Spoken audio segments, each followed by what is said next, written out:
Hello. You are watching an informative video to learn more about an English word. Perfect. P-E-R-F-E-C-T. Perfect. Definitions of perfect. Adjective. Having all the required or desirable elements, qualities, or characteristics, as good as it is possible to be. Perfect. What's up, everybody? My name is Liam. My pronouns are he, him, and his, and I'm here with the fantastic DW. What's good, beautiful people? I'm DW. My pronouns are they, them, and theirs. And Liam and I have been kicking it since elementary school. And you are listening to What's Perfect Really podcast. On this podcast, we talk about moments in music and the impact that those moments had on our lives, our friendship, and the whole world around us. And our mission is to bring light to the perfect moments in music we think deserve a little more appreciation. And today, Who we got? we have Jean Grae. Jean Grae. Okay. I'm aware of this artist. Yes, Jean Grae, not in Jean Grey from the X-Men, but often thought about in that way because of the magnificent lyricist that this person is. But I'm going to make a case why this song Kill Screen is a perfect moment in music for me and should be for everybody else, I guess. Okay, dope. I like the title, Kill Screen. Kill Screen. Yeah. So I went to the dictionary, Liam. Okay. And I looked up Kill Screen. Mm-hmm.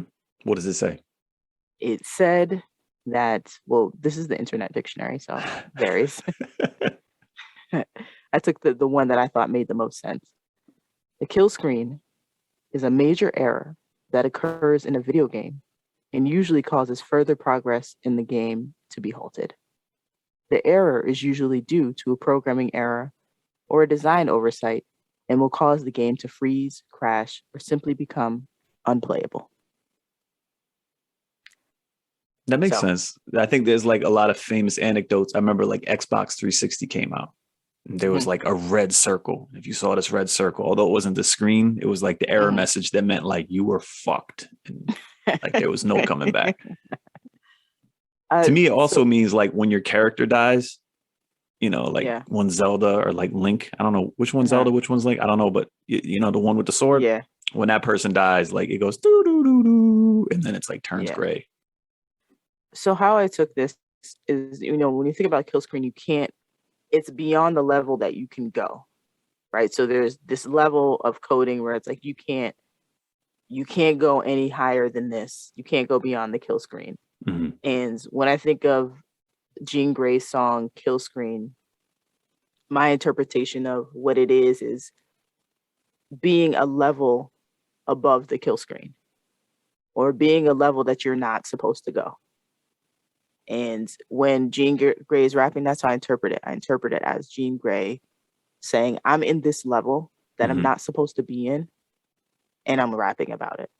Okay. And the lyrics are out of this world on another level. So it's like there's bars, right?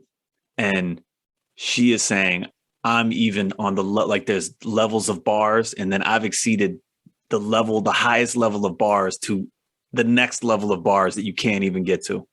That I've shut the game down. Okay.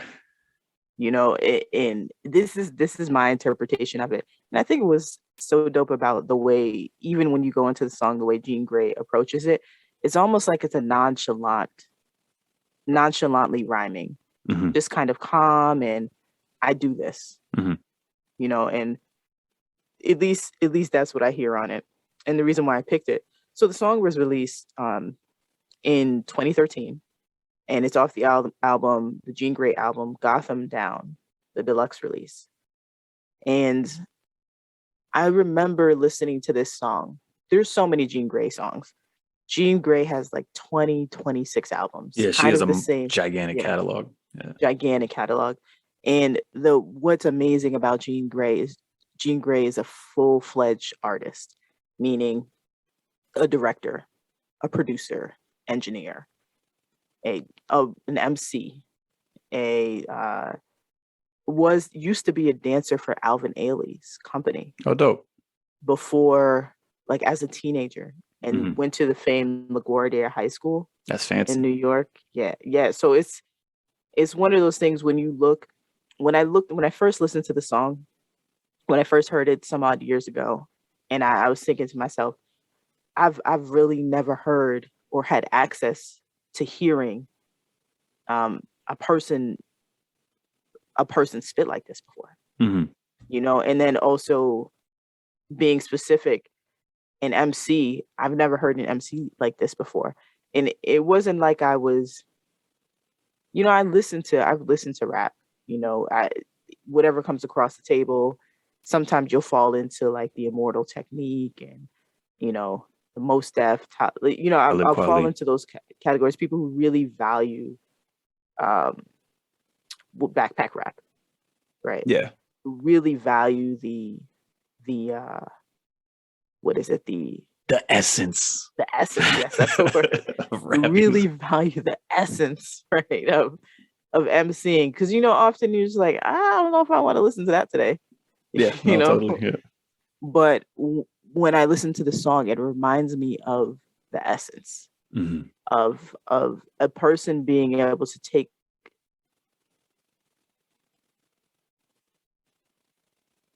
something and imagine all these different. What I think about Jean Grae to me is like an actor in MCing, in a way, meaning takes on many different shapes and forms, and that is, it's not outside of her scope. It's comfortable. So when you listen to a lot of different things, there are a lot of different things that Jean Grae says in raps, even in this rhyme where I'm like, oh gosh, we're going over the edge. Like, oh goodness, should I cover this? There's a lot of things that are said in those pieces, almost like you could think when you are commercialized music, some of the closest people that you would think of when you look at Jean Grae is you would think of someone like an Eminem in terms of going risque type vibes or whatever. That's not the only person who does that, but that's the most popular person that most people know. So yeah, putting that there. Can you elaborate more on that? Because it's funny. I thought similarly, not that I think Jean Grae and Eminem, like content wise or any of that, are similar, but they seem to like have a passion for the craft and take it serious to a point that it's like they go all the way serious mode. And you can like it or not like it, but it's like they're 100% 10 toes deep on like, I'm going to take this song serious as like the craft of rapping. Yes. Okay. Yes. So that's why I started to think like, oh, this is kind of like, this reminds me, these two remind me and have these little nuances in certain ways when we talk about lyrically and topics, chosen topics. But I mean, very different lyrically. I think Jean seems for me very comfortable in the landscape of rhyme, very comfortable in the landscape of words in a way where it's there's a poetic and a certain rhythm to it, a rhythm that is not necessarily on the one in particular, but and maybe this speaks to Jean Grae's roots. Jean Grae is an immigrant from South Africa, but comes from a family of musicians. And I think sometimes when people come from a family of musicians, it's almost like they have the upper hand on music. I don't know. What do you think about that? I totally think that's the case. Again, because they're just exposed and it's like an acting, they're forced is a bad way to put it, because I think doing this to young children is a very great thing, but they're forced to be actively involved in music from a young age. And also these are those ages where like your brain is like better at like learning language and all these kind of stuff. And if you come to that later, you're at a disadvantage. You kind of hardwired into a little kid, like they're going to have a level that other people may not get to because learning late is tough. And that's what I mean. Jean Grae has another level. And when we talk about Kill Screen, there's another level to Jean's understanding of how to approach a song lyrically. And it's almost, it's like an unspoken thing for people who are musicians. They hear it, for the common ear. It's almost like, what are you saying? I can't really catch it. I don't understand. But listening to Jean Grae, I hear that it's another level. it's another level. That's go ahead. To piggyback a little bit on, like Jean Grae is definitely who's like your favorite rapper's favorite rapper type of moniker would apply to her, where she's not necessarily this big, huge, famous artist, although she definitely has like a wide audience. But when you compare her to like quote unquote big time rappers, she's not there in a popularity standpoint. But a lot of very famous rappers fuck with her and have kind of alluded to their fanship of Jean Grae. Yeah, and Jean Grae is the type of person if you're a popular artist, you don't want Jean Grae on your record. Like, oh yeah, if you appreciate hip hop, you want Jean Grae on your record. Mm-hmm. But if you are in the stance of competition and people knowing that you are probably not the quote unquote best rapper on the track, you don't want Jean Grae on there because Jean Grae will expose you. Does that make sense? So for me, if I'm thinking about making a record and I put Jean Grae on it, it's because I need people to know that Jean Grae exists. Yeah. But some people, the thought of putting Jean Grae on a record means that I absolutely will be looked at as someone who shouldn't even be on this record once Jean Grae appears on it. Does that make sense? Yeah. How many Jean Grae conversations have you been in? Is it you're a fan of Jean Grae? You like the music, you listen to it. Have you had that kind of naturally happen? Do you share this fanship with somebody else that you know, or is this kind of like more like your thing? Well, okay, so I've been in 0 conversations about Jean Grae, and let me tell you why. Number one, 2013 was the first time I was introduced to Jean Grae via Kill Screen. Mm-hmm. Jean Grae has been around long before that, and also I can be a casual rap listener. So for a person who's a casual rap listener, if someone puts something in front of me, I can really go into it a little bit. Mm-hmm. But a lot of the time, there was this whole period of my life where I'm like, I'm not going to go seek out these things. If it falls in front of me, I'm going to listen to it and that's dope. And maybe I'll go dig a little bit. Yeah. But beyond that, I'm not doing it. Mm-hmm. So there's 0 conversations I had about Jean Grae. So I did so much research about Kill Screen in general when it came out. Or about Jean Grae. And the more I dug, the better it got. The more I learned about Jean Grae, the more excited I was about Kill Screen in general. Mm-hmm. Right. So even when we're talking about 2013, Kill Screen comes out. And when I think about Jean Grae's story and Kill Screen and talking about, I'm on this whole other level. People ain't really messing with me. I'm making this song. And I'm going to say whatever it is I got to say in this song. And some of the lyrics in here is even, but save the reasoning, the need to tuck the dynamite to even up the non-believers. Right. So that lyric right there for me is when we think about the landscape of 2013 of, first of all, what's popular. Twerk and selfie were added to the dictionary that year. Obama. So this is, twerk. When I think about twerk, I think, oh, okay. This is when this word is super appropriated in mainstream because it's been out for a while, but now right. It's been out for a while. This is happening.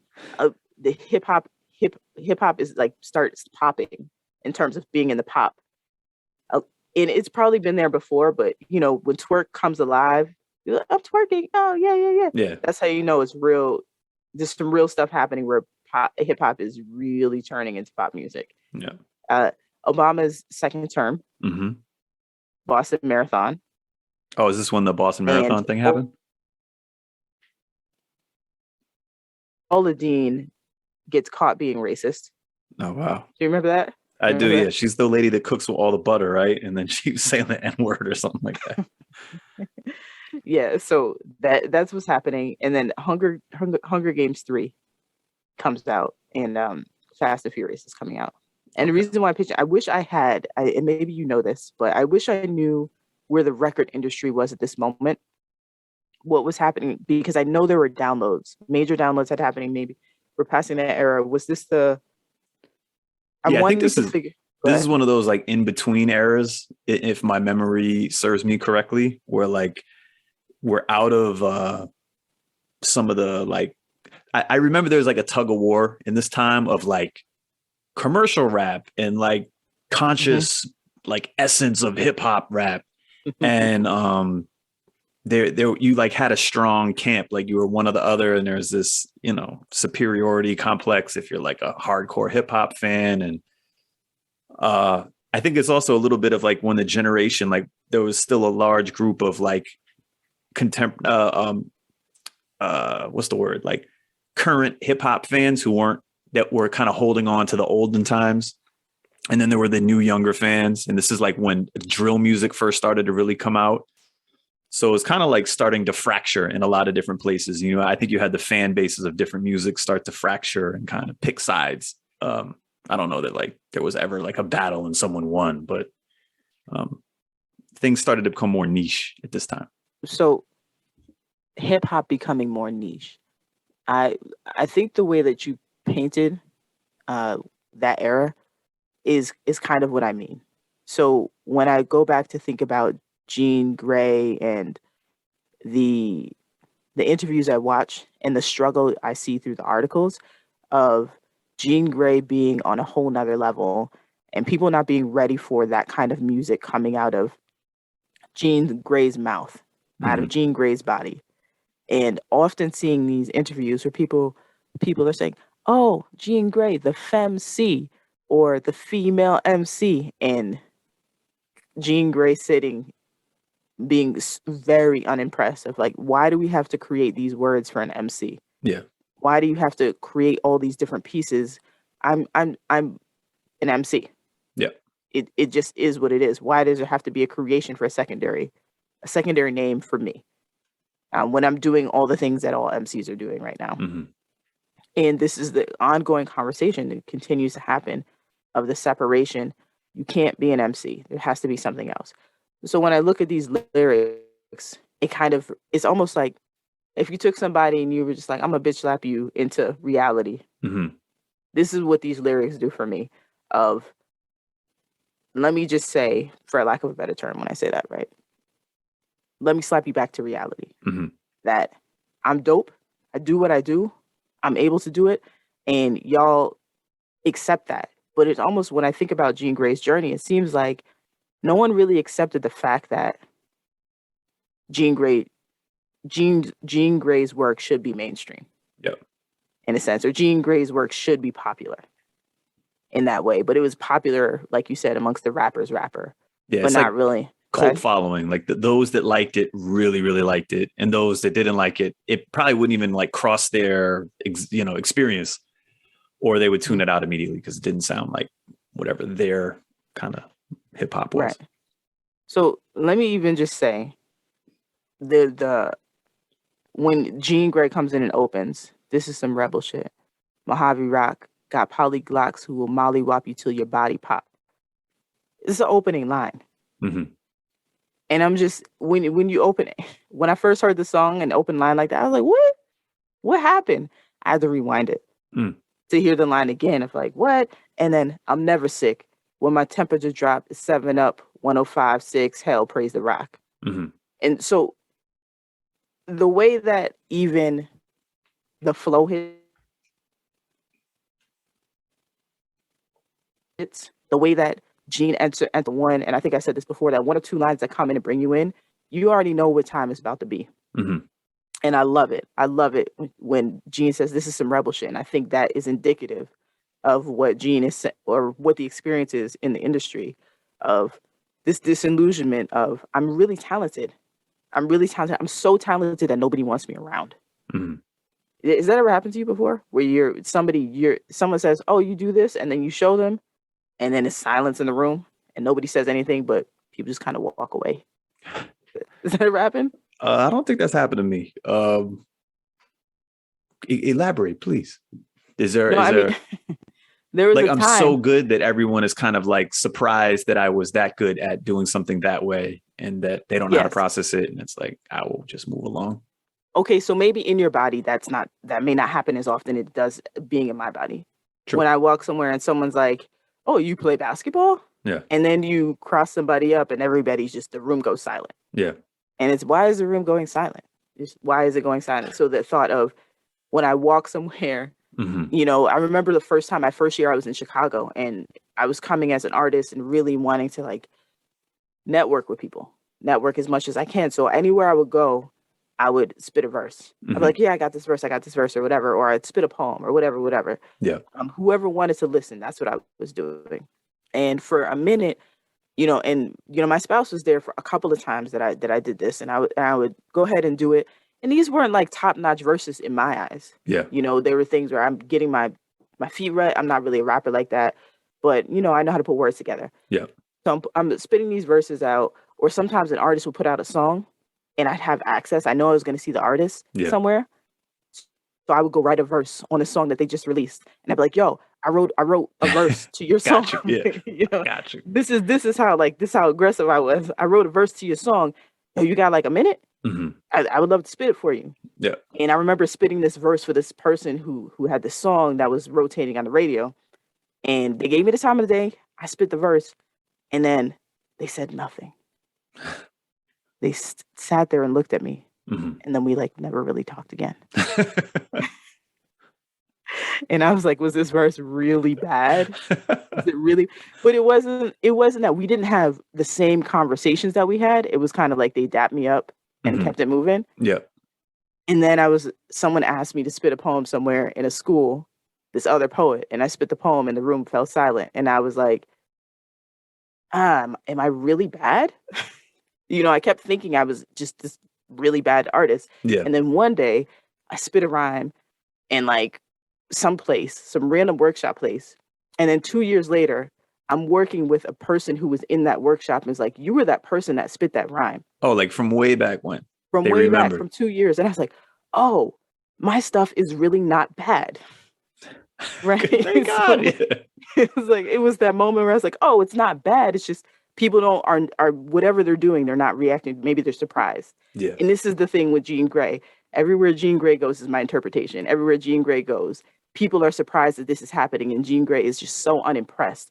So much so that having battled with labels and stuff like that of this is not impressive, or Jean Grae is not impressed with the way the labels want to position her. Does that make sense? So Jean Grae is creating her own stuff, was raised to create, be an engineer, be a producer, making beats for people, doing all these things. This essentially, what is it called when you are a jack of all trades? A Renaissance woman. Maybe. Right. Wow. I didn't mean to make it sound so dramatic. Things. I was just like, I thought I had the exact was doing answer. all these things to get her work out there because nobody believes. Not that nobody believes how talented she is, but she's so talented that nobody wants to push her in the way that, or allow her to be seen the way she I think also something that can happen is like people hear her, or like maybe your example you were alluding to earlier, and they fuck with it. They think it's dope, but they're like, I don't know how I fit into that. And I think in a lot of like music stuff is when people look at what you're doing, they think of like, how can I fit into it in a more like sinister fashion? How can I benefit from what this person is doing? And I can see someone listening to Jean Grae and being like, I don't know where I fit in or how I like, what's my angle on this thing? And they may not feel like they have it. So they may like it, but they may not respond to it that much in the moment because there's no angle for them to be involved in it. And, again, looking at Jean Grae and kind of her entire ability, like she didn't really need much help with like a specific task. She probably needed help with like just more energy involved in helping push what was going on. But I can see how people would see what Jean Grae does, not see an angle for them to be involved in it, and then just kind of be a passive observer of what's happening. Here's an example. This is what I think you're talking about. Turn around and walk 4 paces. I'll walk 4th 5. Y'all 86th in all cases. I'm the figure 8 sideways, always ageless. Do you find yourself fitting in there, Liam? Okay, so that's way too deep for me to like. This, I feel like Jean Grae, this song in particular, is like, you know how you had like everyone has like a quote unquote like down English teacher in high school who's like, we're gonna study rap this week. And everyone's like, yeah. And this would be the song that would get picked, and you'd have to like you spend the whole week breaking it down. So it sounds like she's saying, I move forth in this strong, able-bodied self to accomplish these goals. Maybe I'm wrong here. And you guys basically can't keep up. I feel like 86 is something like police code for like murder or something like that. I don't know what it is. Let me read it again. Let me read it again. Turn around and walk 4 paces. I'll walk forth 5.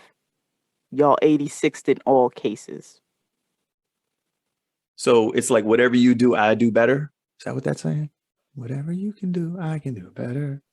Okay, so when you look at the lyrics, see, this is the thing. It's almost like you're in a loop trying to figure out what Jean Grae is saying. And I think also I attribute this to commercial rap, that it's broken down so simply for us that we don't have to think much. Yeah. And so now that when we get something in front of us where we actually have to think, it's like, what, who wants to think about this? I just want to listen to this music. Yeah. Why are you making me think? Right. So you have to be specific about this. Right. Turn around and walk 4 paces. I walk forth 5. Y'all 86 in all cases. So someone turns around in a duel. Okay. They walk 4 paces. Now, while you're turned around walking 4 paces, this is how I interpret it. I walk forth 5. I'm walking behind you. And you're 86 in all cases. So you're turned around because you believe that this is a regular duel. Okay. But for me, I don't care about what regular duel it is. I'm walking forward those 5 paces while you're walking with your back to me. So when you turn around, you're 86 in all cases. There's no way for you. There's no way for you to live or survive this duel. Does that make sense? Yeah. That's I'm how a step ahead of you. Yeah. Like whatever you're doing, I'm a step ahead. Put all of that to say I'm a step ahead. Yeah. Right. You could have said I'm a step ahead of you. Mm-hmm. But the way that Gene goes in, and I think also too, like you said, you're regular or even a passive listener, like I can be sometimes. I'm like, yo, I was passive listening to this verse forever. Since 2013, I was passive listening until this past week. And I was like, oh my gosh, why did I even pick this song? I'm gonna be truthful. A lot of work. I'm gonna be truthful. I felt the pressure. Because the song was it had so much in it, so loaded with so many things. And I'm like, oh my gosh, I don't want to not do Jean Grae justice, double negative. I want to do Jean Grae justice. Mm-hmm. You know, I don't want to have this person on the pod and then not be able to create the space like we've done with the other artists. Yeah. So I was really nervous about it. But when you pick apart these little things, I think it's just evident. I don't need to go through the whole song. I could go through 2 bars and you already know what it is. So there are moments, some of my favorite moments in the piece, where I pick out some of the things that you can hear just passively listening that I think are like, yo, I love how you connected this. Late night dive bar sipping on a Vesper. I'm Bond and the villain in one time bomb. Test her. So what I love about this, late night dive bar in a bar sipping on a Vesper, a cocktail known that Bond shaken not stirred. Cocktail. I'm Bond and the villain in one time bomb. Tester. Mm-hmm. Right. So really pushing those limits. And then it seems like this is a song like she's trying, like a lot of times when I think artists make music, they're like, how do I kind of satisfy as many things as possible? And to me, it feels like when Jean Grae made the song, she was like, I'm not going to try to satisfy as many things as possible. I'm going to go as like deep into my like wordplay, like poetry rap as possible. Like there's all these different types of raps. There's like conscious rap, gangster rap, blah, blah, blah. I don't even know if poetry rap is technically a word, but I feel like there's no effort for her she actually is trying to kind of be as intricate as possible and showcase those kind of skills. And if your brain isn't in that type of space to listen to something like that, this is not the song for you to listen to in that moment in your life. But exactly. When you go listen to this, you have to be ready to listen to it. But also what I love about this, okay, so this is the reason why I thought it was a perfect song. Mm-hmm. Is that you have these deep lyrical aspects of it. But I love how Jean cruises on this beat and the way her tone sounds on this beat. And rhythmically, the way the rhyme scheme goes, it just seems like it meshes perfectly. You know, and I think too, when I think about this kind of rhyme, and this is probably why I wasn't onto Jean Grae until this particular song.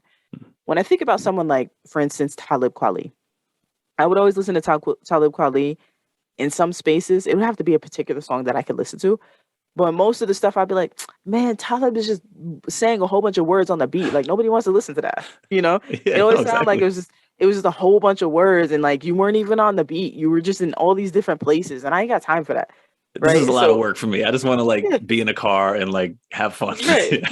Right. And this reminds me of that. But you know what? Now that I go back to thinking about it, as I said, a casual rap listener, for the most part, this particular song from Jean Grae is that there's some casualties, some casual listening that can happen. I can pick up pieces from it, like the James Bond line, in a way where while also there's some really deep, in-depth stuff that's happening where I'm like, oh snap, I had no idea that I'm looking at it right now. And I'm seeing all the in-depth stuff. But for all these years, I was listening to it and I was just bopping my head, like, this is tight, this is tight. I Mhm. love the flow on this. I love the tone on it. So even when you go, here's this one of those casual lines that I would have picked up was a preteen prodigy, plethora of knowledge. I don't mean like Albert Johnson. I mean Gene was on to college. I'll never respect a comment from a novice. I'll never be just a common denominator. I promise. Okay, that's when I asked you what's a common denominator. Yeah. So common What do you denominator, think if you go about it? back to like, everyone dealing with fractions, which is probably my least favorite part of math. I remember like I did struggle with that. You have the top number and the bottom number on the fraction. The top number is the numerator and the bottom number is the denominator. And the denominator is the important number because that's what allows you to add or subtract other fractions together. So if you have a different number down there, you need to find a common denominator between them. And usually that means you go up, or you can sometimes divide something in half. But is what allows you to compare two things, the common denominator. Yeah. So you explain it so well that Mhm. I wouldn't even dare try to go into my explanation of common denominator. But I'll never be just a common denominator. I promise. Always excelling, always not the commonplace where you're Yeah. going to find these factors to be in this common place. And that's for me, those lines, those little lines, those little pieces when you're cruising in a car, when you're listening to something, it's kind of this song for me is like I get to have the best of all worlds. I'm not going to say the best of both worlds, but the best of all worlds. I get to listen to somebody who has amazing tone, an amazing rhyme scheme, and an amazing approach on a song and a beat. I don't know if Jean Grae produced this beat in particular, but I get to listen to this. And if I really wanted to go deep one day, if I really wanted to listen, I have the opportunity to do that too. And the reason why this song is the best of all worlds for me is because it's a phenomenal demonstration of emceeing. When we're just talking about, well, it's a phenomenal demonstration of rapping. Mm-hmm. And I love that. And I love when you tell the story, when I to hear more about Jean Grae and I hear about the story and where it comes from and Jean Grae's history and being in this business and being in this industry and then seeing this rhyme, Mm-hmm. it all makes sense. So for me, it's perfect in that way where it gives me a nice balance of listening and deconstruction. If I wanted to go deconstruct some things, I have the opportunity to do that too. Mm-hmm. And just to jump in, it was produced by Jean Grae. Oh, there we go. Yeah. Thanks for jumping in. So what do you think? For me, that makes the song perfect. It may not be perfect to you. Mm-hmm. I don't know if I made a case enough for you. What do you think? Yeah, so I would say this song isn't perfect for me. But as I learn more, so I was aware of Jean Grae longer, but I wasn't aware of this song until you brought it up. And if I think of the song specifically as we're talking about it, like if I was the kind of down English teacher and I had to talk about hip hop to a classroom of people and use it as a tool to get people to really, really think and not just look at things on the surface level, to actually spend time thinking about things and how complicated, 8 words put together can be so intricate that it calls on all these different aspects of stuff. This is a fantastic song. And it's probably a passion project for Jean Grae, where it isn't so much like, hey, what's the best music just for people to fuck with? It's more like, I really want to push my limits of my ability to do something like this, which is like this intricate poetry rap. Because to me, this could be a spoken word thing. It could be a rap song like she made it. I actually kind of thought about like, if she were to do this and I had if I could give advice on what would make it more perfect for me, I'll compare it to another artist I know named Big L, who's like also like a nerd rappers love Big L. Much like I think that's a lot of Jean Grae's fanship is like kind of people who are really into the nerdy wordplay part of rap. Mm-hmm. And there's all these examples from Big L where he would do a freestyle, which is like a live performance of him rapping some verse. And it would be in the moment. You could tell he wasn't punching. Hold on, pause. Freestyle, wait. I don't want to, let's go back to freestyle, but you know what? Keep going. I don't interrupt you too much. Okay. And when I say freestyle, there's like, that's even a word that has a lot going on. Like you can come off the top of the head or you can have it pre-written, but you perform it on the spot. And I'm kind of more referring to the time where you have something pre-prepared, but you perform it on the spot. You don't fix it. If you make a little slip up, it's happening live. You got to get it right. And there was a lot of moments where Big L would do this amazing freestyle. You could tell it was pre-prepared, but he would perform it on the spot and it was fucking amazing. Like top level, all-time ability to rap that style of thing. And then later on in his career, I would hear that same verse out of his quote unquote freestyle on a recorded record where, you know, you kind of make it in a studio and you punch in, you add all the stuff to it, and it would lose some of its kind of like passion, the rawness to it. And I feel like if I saw Jean Grae perform this song live, whether at a concert, she actually has she's going to be doing some touring around the area, then Massachusetts soon. But if I saw her do the song live, my level of appreciation for the song would jump dramatically. Because I think that would really translate well on this type of thing. But I do respect the perfectness of what she's trying to do, which is I'm going to go all in on making an intricate wordplay rap song. I'm not going to try to water it down at all. This is a non-watered down song. Did I answer that? Yeah, no, you answered that. I appreciate that too. Thank you for the breakdown of freestyle, because the evolution of the word freestyle has changed so much. Yeah. You know, and when I think about freestyle rhyme, I think about it just like freestyle dance. When you go into a cipher, you know, and everybody can argue what freestyle, but the freestyle that I know it to be is literally off the top. Yeah. It's a situational thing. I'm going somewhere and I'm creating in motion in real time, right? And some people can argue that, you know, you have these catalogs. So if I'm a dancer and I'm freestyling, you have these catalogs of moves that you practice, and some of them come out because you practice it, right? So I too think freestyling, I got into freestyling with an OG of hip hop, and was like, you know, freestyling is just off the top. That's it. And I totally agree. And also I do think sometimes when we freestyle, we fall into our catalog a little bit. Like if there are things that you practice, then some of those lines pop up. But there's also about being in the real moment, what's happening in the moment. Just like when comics are on stage and they're telling jokes about people in the audience, that's freestyle in the real moment, in the current moment. So I just wanted to put that out there as I've known it to be. What was the OG's perspective? The person you were, I don't know if you're arguing, debating, or just conversating. What was their perspective on freestyling? Their perspective on freestyling is in real time. Because my perspective is like, I do think that if you've practiced something, it will stream, that conscious stream of thought will come into your freestyle. Yeah, I do believe that happens. I don't think that it's intentional all the time, right? But it does happen when you're in a situation. And they were like, you know,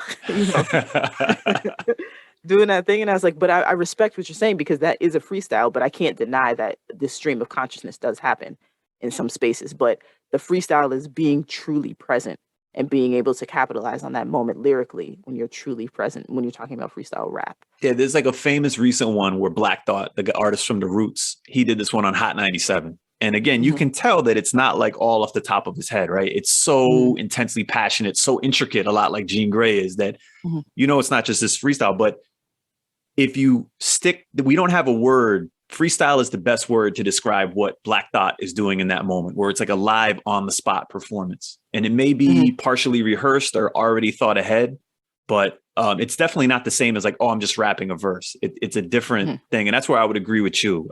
But maybe we need a word beyond freestyle to capture. Yeah. Maybe we call it free form. Okay. I'm down. I'm going to do that from now on. Oh, you free forming? Yeah. A word. Chop that free form right on us now. Right. Freestyle. It's like, because the style part is you're using your own style. But yeah. Okay. Whatever. But I wanted to put that out there because I think people get confused about freestyle, and they're like, did they write that verse? Did they write that verse and they performed it in front of you? A memorized verse? Yeah, and there would be people who would like interrupt a quote unquote freestyle happening because they would want to argue with whoever rapped that no, you already wrote that. That's not off the top. And it would be this whole like Yeah. So that's a memorized performance when you have 16 bars and you're bringing it. It's not a freestyle. You memorized it or you're reading it off your phone. Yeah.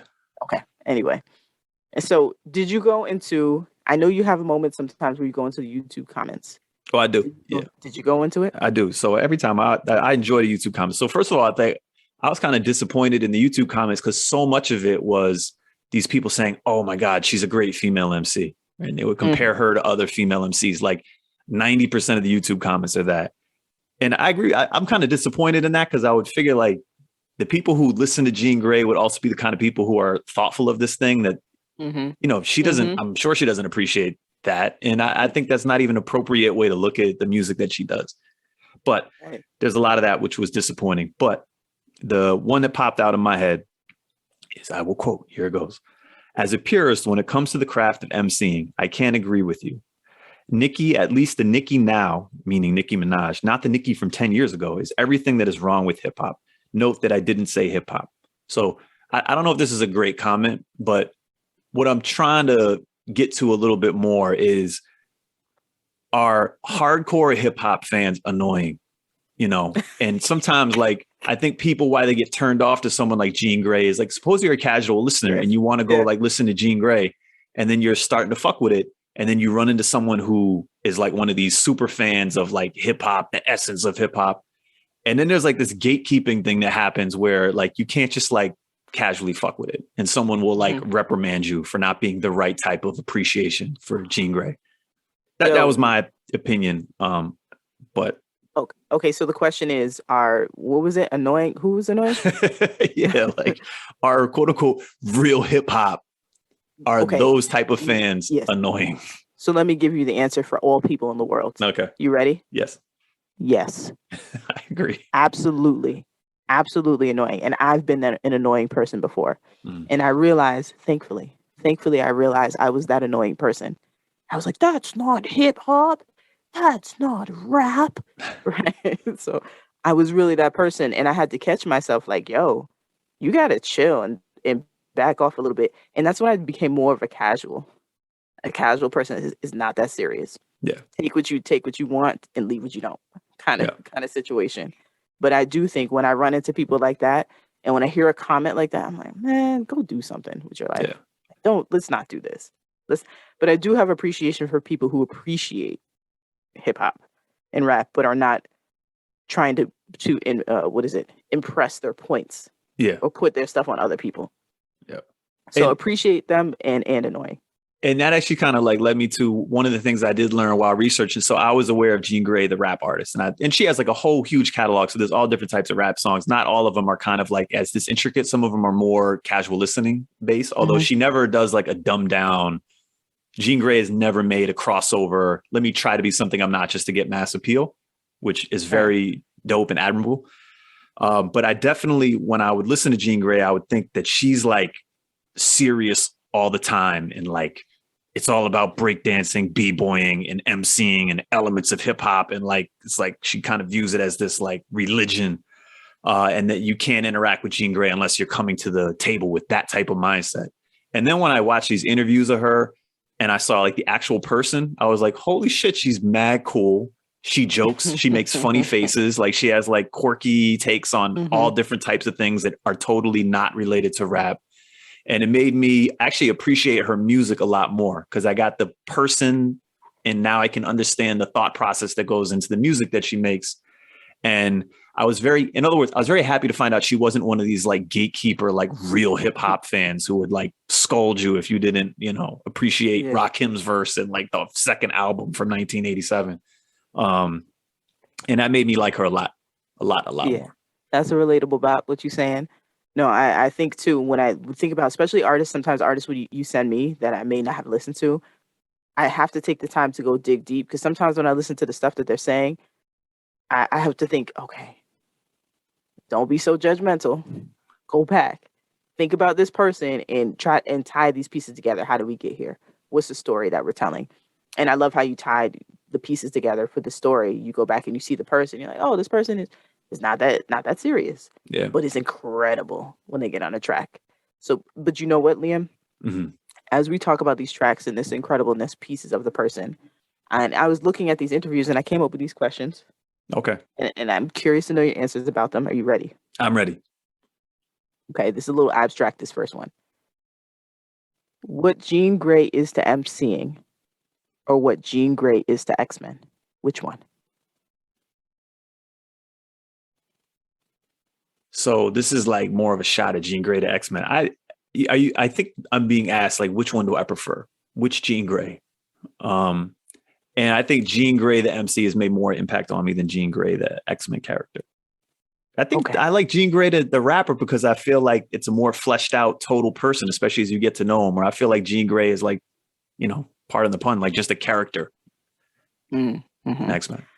I mean, the blurs out here, the comic book people. Oh, they're going to come for me. They might come for you, right? Because Jean Grey is the Phoenix. I thought, that's a tough question. So here you go. So we'll include this in the show description. There's an interview with Jean Grey, the rapper, on Desus and Mero, who are like, internet personalities, for those that don't know. And they're very funny and humorous, but they're very like of the culture. So they ask very thoughtful questions. And we'll include the link to this interview. And like, I feel like if you watch that interview of Jean Grey, the artist, it just puts her whole catalog in a perspective that you can appreciate more. And I just feel like Jean Grey from X-Men would go on the Desus and Mero show and would suck because I feel like she'd be uptight. She wouldn't have like a goofy face. She wouldn't have a good sense of humor. So no, making some good points here. You're making some good points. I'd much rather hang out with Jean Grey, the rapper, than Jean Grey, the superhero. Okay, I'm going to get serious now. You ready? Yeah. That means I'm on the mic. Very serious. There's a popular song known as Control. Kendrick Lamar famously bodies this song. Mm-hmm. We put Jean Grey on it. What happens next? I think Kendrick Lamar still bodies this song.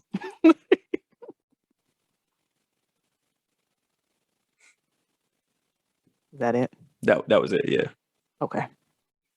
That was his moment. No one was taking that moment from him.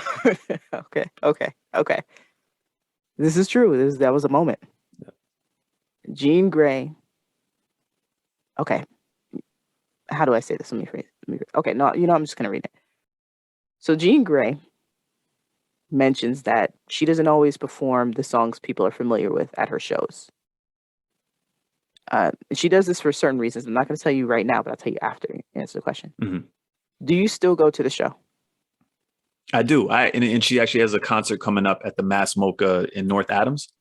Yeah, obviously we have people listening from all over the globe. Maybe you're not close to that, but I think I'm going to make a concerted effort to go to that concert because I think she appears to me like the artist I'd like to see in person. That's how I think you can fully appreciate. Maybe we might have to make a concerted effort to go together. Field trip, yeah. A field trip, yep. A music field trip. Okay, so what I thought was fascinating about this, Jean Grey says that she doesn't normally perform the songs that people know because she doesn't think it's performing, right? Because when people know your songs, y'all are singing along together rather than having to really perform and get people to vibe with you in the moment based off of the material that you're giving them. So the challenge as a performer to continue to challenge yourself and also not doing the same set twice. So that's that. And I think that speaks to kind of, Jean Grey is like an artist's artist and kind of quote unquote keeps it real all the way to the bitter end, even at the expense of potentially making a more successful like pop career. Cause she's pretty, she's talented. And I know that there was this time period right around like the late aughts, early teens. Can I pause you real quick? Yeah. When you say she's pretty and she's talented, pretty and talented, those are the ingredients to make it commercial. And then at some point you have to straighten your hair. I think at some point, unless you're some mythical person, but when you see mainstream commercial artists, most often they're giving into the commercial ideologies. So not every single one, right? But the ones that people most popular. I never thought of that. I'm trying to think of and again, I'm not boxing in like female artists, but when you think of like successful female artists and one that hasn't straightened their hair, maybe Lauryn Hill, is it? But if you think there's a lot of, but this is the sub, let's say sub genre of successful artists that are female or that are women or femmes. There has to be some sort of, and I think anybody who's commercial, they have to do something to themselves. Most often, when you're a femme, women, or woman, you identify in those ways. There's more bending and contorting that you have to do in order to fit into mainstream. So there's no bending or contorting that Jean Grae does. And the reason why I'm saying that and framing it for people is because it's easy to fall into, this person looks this way. Why aren't they famous? And it's not that simple.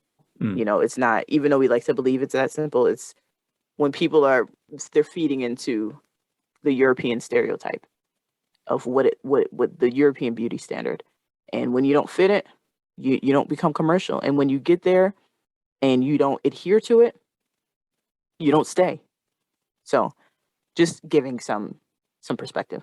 So that even though Jean Grae is attractive, the fact not that she didn't kind of go into some of these other alterations of her look is part of the reason that she didn't achieve kind of quote unquote like higher pop culture success. Well, I don't think it's as simple as an attraction. I think Jean Grae is complicated in the way that we all are as humans. But I think what I appreciate about Jean Grae is Jean Grae leans into her complexity and complication. And people don't like complicated. As you can see when we look at the lyrics, this is hard. Yeah. I don't necessarily want to listen to it. And that's what makes it perfect for me. Being in that body, being in Jean's body and coming with this complexity, that's why it's perfect. Because it's more intricate than people want it to be. And I would assume that during her career, she experienced a lot of people who pressured her to make this alteration to what she was doing to potentially open up the market of people who were going to listen to her. And, on the little bit I've seen of Jean Grae, I think it was like, I'm not doing that. Mm-hmm. It's either I'm doing this and I'm an artist and this is what I do. And that is what it is, But I do also think to be honest and to be as honest and clear and as upfront as possible. I've never heard of a person that didn't have to alter a piece of them in order to be famous, in order to have celebrity. I've never heard of it.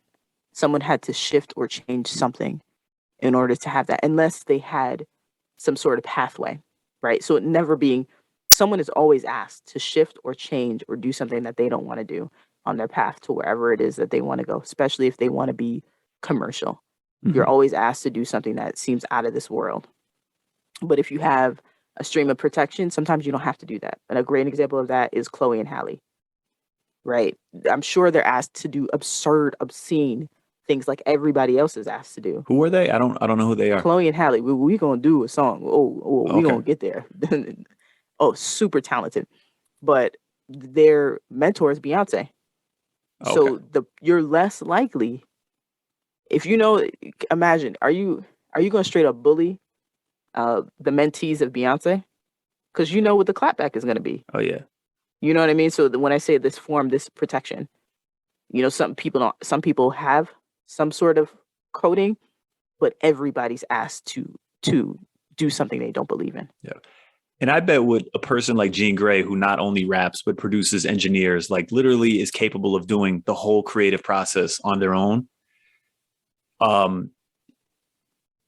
There is less, you can protect your creative, your artistic presentation a lot better. Whereas if you just rap and you have all these other influences that are in part of what is ultimately created, it's a lot easier for things to become compromised, or someone's twist on what you're doing to end up being the final product's outcome.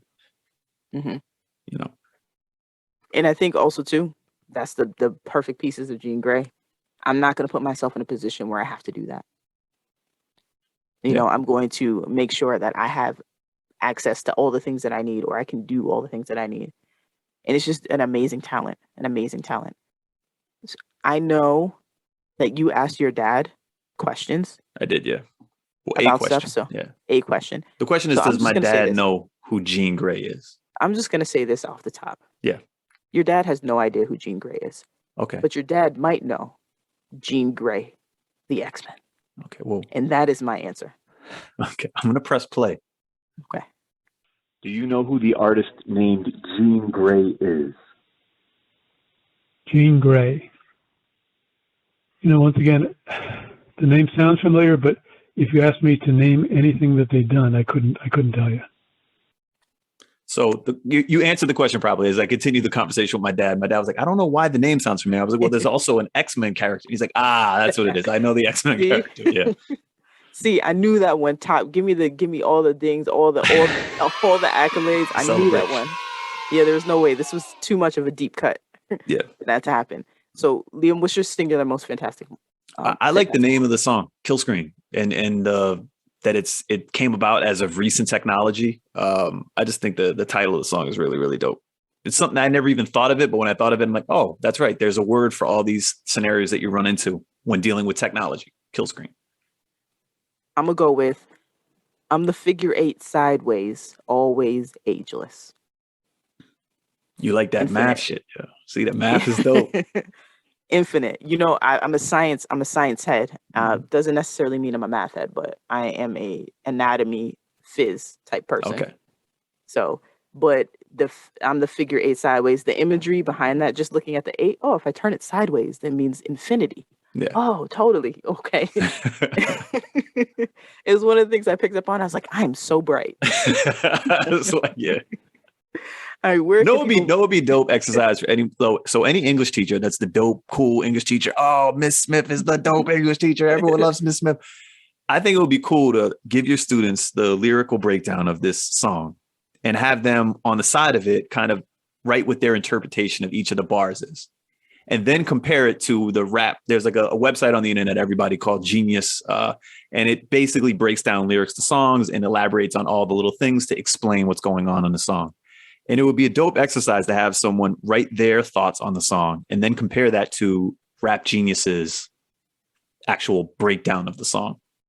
I think that would be a dope exercise. Where can people find and listen to the song? So it's everywhere. It's on YouTube, all the streaming services, and it's pretty easy to get to. We'll include a link to the YouTube video in our show description. Word, when you listen to it, let us know what you think. Share your perspective with us. You can email us at whatsperfectreallypodcast@gmail.com, or you can also hit us up on Instagram at whatsperfectreallypodcast. And we invite you to take what you want from this podcast and leave what you don't. Why is that? Because ain't nobody perfect. Peace. Hello. You are watching an informative video to learn more about an English word. Perfect. P-E-R-F-E-C-T. Perfect. Definitions of perfect. Adjective. Having all the required or desirable elements, qualities, or characteristics, as good as it is possible to be. Perfect.